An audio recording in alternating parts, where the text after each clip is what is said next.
ఓం సదాశివసమారంభాం వ్యాసశంకరమధ్యమాం అస్మదాచార్యపర్యంతాం వందే గురుపరంపరాం.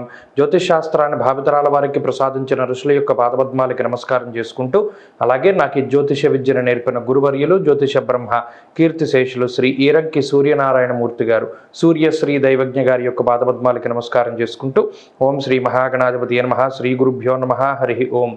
వీక్షకులందరికీ నమస్కారం. జనవరి నెల 28వ తారీఖు లగాయితూ ఫిబ్రవరి 3వ తారీఖు వరకు ఉండేటువంటి గ్రహగతుల ఆధారంగా ద్వాదశ రాశుల వారికి ఈ వారం ఏ విధమైనటువంటి శుభాశుభ ఫలితాలు కలగబోతూ ఉన్నాయో ఈ కార్యక్రమం ద్వారా తెలుసుకుందాం. అందులో భాగంగా ఈ వారం ఉండేటువంటి గ్రహగతులను గమనిద్దాం. ఈ వారంలో గురుగ్రహం మేషరాశి యందు సంచారం చేస్తూ ఉండగా, కేతువు కన్యా రాశి యందు, అలాగే ధనురాశి యందు కుజగ్రహము, శుక్రగ్రహము, బుధగ్రహము సంచరిస్తూ ఉండగా, మకర రాశి యందు రవిగ్రహము, కుంభమందు శనేశ్వరుడు, మీనమందు రాహుగ్రహం సంచారం చేస్తూ ఉన్నారు. అలాగే చంద్రుడు సింహము, కన్య, తులారాశుల యందు ఈ వారంలో సంచరించబోతూ ఉన్నారు. ఇటువంటి పరిస్థితుల్లో ద్వాదశ రాశుల వారికి ఏ విధమైనటువంటి శుభాశుభ ఫలితాలు కలగబోతున్నా తెలుసుకుందాం. మకర రాశి వారికి సాధారణమైనటువంటి గ్రహస్థితి గోచరిస్తూ ఉన్నది. చాలామంది మకర రాశి చూసినప్పుడు మీరు ఎందుకు 9 ప్రతికూలంగా ఉన్నాయంటారు, లేదా అసలు ఏమీ బాగాలేదంటున్నారు, ఇవి ఎందుకు మాట్లాడుతున్నారు అని అడుగుతూ ఉన్నారు. ఇందులో ప్రధానంగా చూడండి, ఇప్పుడున్నటువంటి గ్రహస్థితిలో జన్మ రవి యొక్క దోషం ఉన్నటువంటి రాశి, వ్యయస్థానమందు కుజుడు, బుధుడు, శుక్రుడు, అక్కడికి 4 గ్రహాలు. ఈ వారంలో అసలు చంద్రబలం లేదు, ఏలినాటి శని ఉన్నది. తృతీయంలో రాహు అనుకూలించరు. మీరు కావాలంటే ఈ కుంభరాశి వారిని అడగండి. ఎవరైనా కుంభరాశి వారు ఉంటే తృతీయంలో మీకు సంవత్సరంన్నరగా రాహు అయోగించరు. ఎందుకంటే జాతకం వేరు, గోచారం వేరు.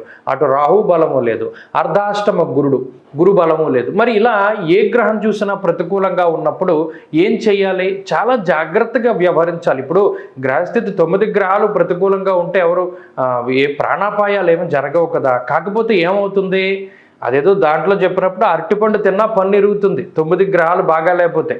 అదేంటంటే నేను తినదు అరటిపండే కదా, పన్ను ఎలా విరిగిపోయిందంటే దాని దగ్గర సమాధానం ఉండదు. ఈ గ్రహస్థితి వల్ల ఏమవుతుంది, చిన్న గడ్డి పరకిచ్చి కొట్టినా చెయ్యి ఇరిగిపోతుంది అన్నాడు.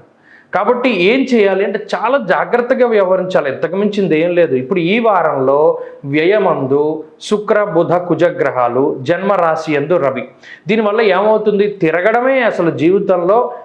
తిరుగుతూనే ఉంటారు, పొద్దున లేచింది మొదలు ప్రశాంతత ఉండదు, శరీరం అలసిపోతుంది. పోనీ అంత కష్టపడి డబ్బు సంపాదించింది ఏమైనా సక్రమంగా ఉపయోగపడుతుందా? అప్పులకి పోతుంది. గతంలో చేసిన అప్పులు తీర్చడానికో లేదా మరే ఇతరత్ర దానికో డబ్బులు పోతూ ఉంటాయి. సంపాదించింది దాచుకోవడం అంటూ ఏది ఉండదు. మరి ఇది సంపాదించుకున్నది దాచుకోకపోతే అది మానసిక వ్యధే కదా. పోనీ కుటుంబ సభ్యులతోనూ, బంధువులతోనూ, తోబుట్టువులతోనూ ఏమైనా సఖ్యత ఉంటుందా? వాళ్ళ గుమ్మం మన ఎక్కక్కర్లేదు, మన గుమ్మం వాళ్ళు ఎక్కక్కర్లేదు అన్నట్టుగానే ఉంటాయి సఖ్యతలు. ఆ విషయం పట్ల కూడా ఈ సున్నితమైనటువంటి విషయాల పట్ల జాగ్రత్తగా ఉండాలి. ఆరోగ్యం జాగ్రత్తగా చూసుకోవాలి అన్నాం.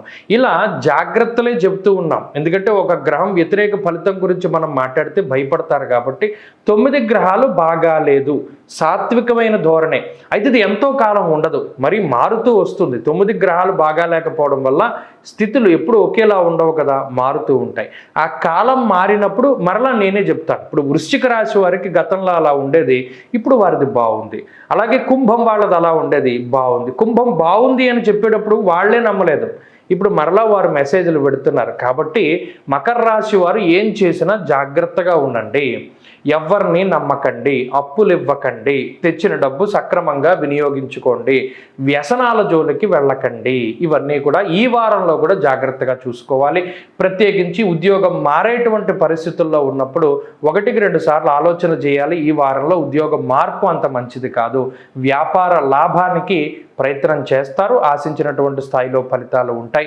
విద్యార్థులకి గ్రహస్థితి అనుకూలంగా లేదు కాబట్టి జాగ్రత్తగా ఉండాలి. స్త్రీలకు కూడా ఇదే అన్వయం అవుతూ ఉంటుంది. మరి మకర రాశి వారు ఏ రెమెడీ చేస్తే ఈ దోషాల నుండి బయటపడతారు? సూర్యోపాసన చెయ్యాలి. ఆదివారం నాడు, శనివారం నాడు మద్యం, మాంసం, మైథునాన్ని వదిలిపెట్టాలి. అలాగే తైల సంస్కారాన్ని ఆ 2 రోజులు వదిలిపెట్టాలి. సూర్య నమస్కారం చేయాలి.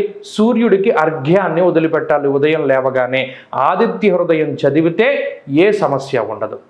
తదుపరి కుంభరాశి.